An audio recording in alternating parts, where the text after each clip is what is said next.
Your crypto coin the other day. Do you intend to continue selling products that benefit yourself personally while you're president? Well, I don't know if it benefited. I don't know where it is. I don't know much about it other than I launched it. I heard it was very successful. I haven't checked it. Where is it today? Bitcoin holders are mad today. Did you expect, by the way, an executive order of some sort yesterday? Do not be fooled. There is much more going on than meets the eye. Hit the like button. Make sure you watch today's whole video.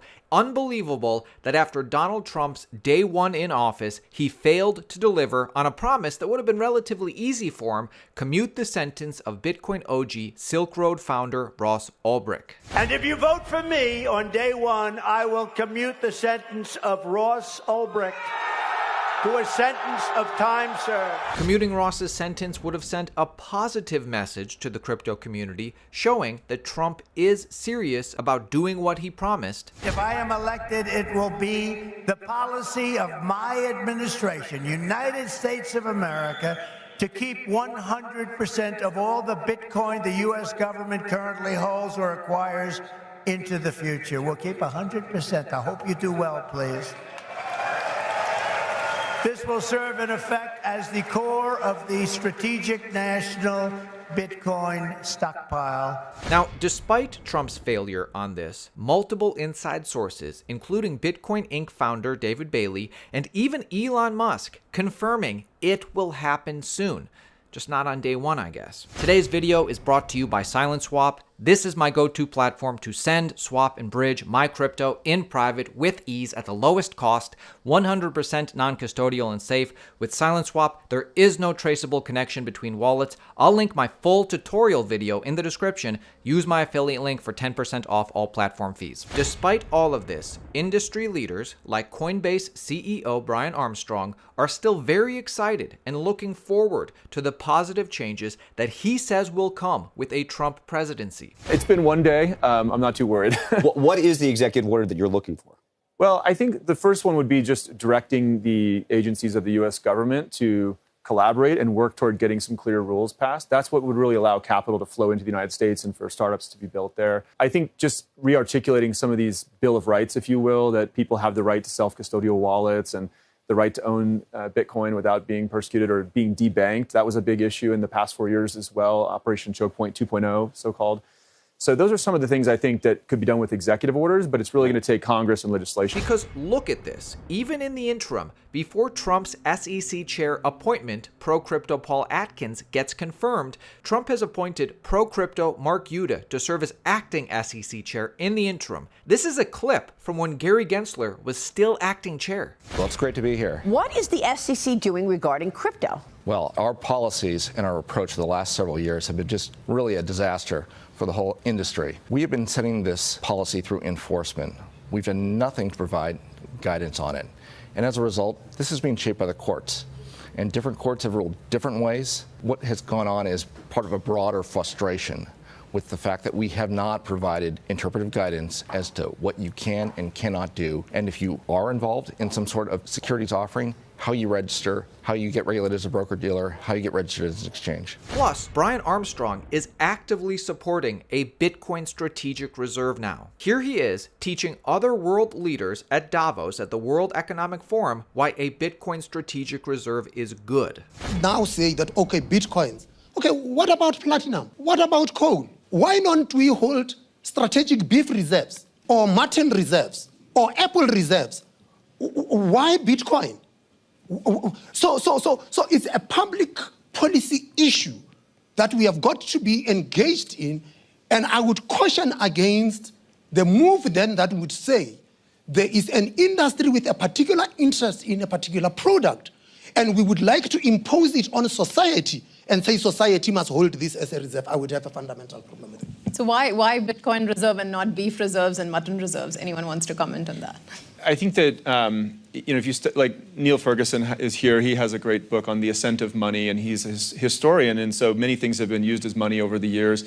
I think it's pretty, this is still maybe a new idea, but I think it's clear at this point that, Bitcoin is a better form of money than gold. It is provably scarce, just like gold, but it's more portable and divisible. So you can actually use, it has higher utility, I would say. And it was the best performing asset of the last 10 years. And so for store of value, I think it's going to be important for governments to hold this over time. It might start with being 1% of their reserves, but I think over time it'll come to be equal to or greater than gold reserves. Okay, great. So yes, we're still expecting big things to happen for crypto this year with Trump.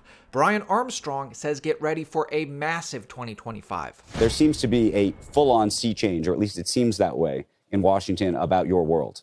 Yeah, I mean, it's really the dawn of a new day for crypto, and the energy was just palpable throughout the room. You have to remember, I mean, the last 4 years, we really felt like we were being attacked by this administration, and they tried to weaponize the lack of clarity in the rules to really push back even on the good actors, right? There were some bad actors too, to be fair, but they even really tried to go after the good actors, I think, like us.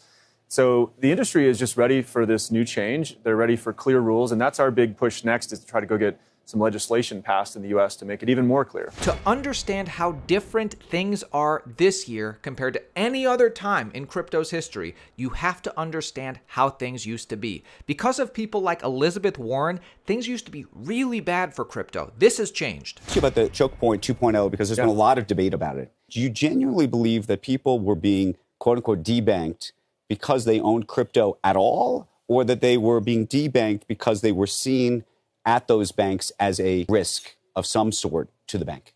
I think what happened is that the regulators, likely cajoled by people like Elizabeth Warren, they started to apply a soft pressure to the banks. And they said, we have concerns about crypto. Vague statements like that, like risk-based statements. And if you're a bank CEO, that's a really hard thing to do.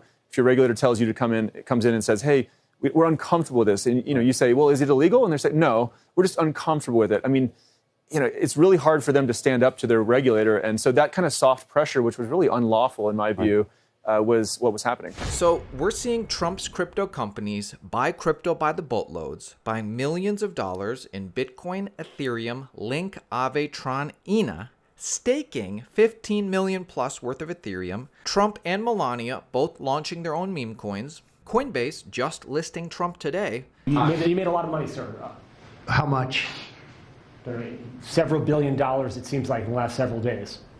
Several billion? That's peanuts for these guys.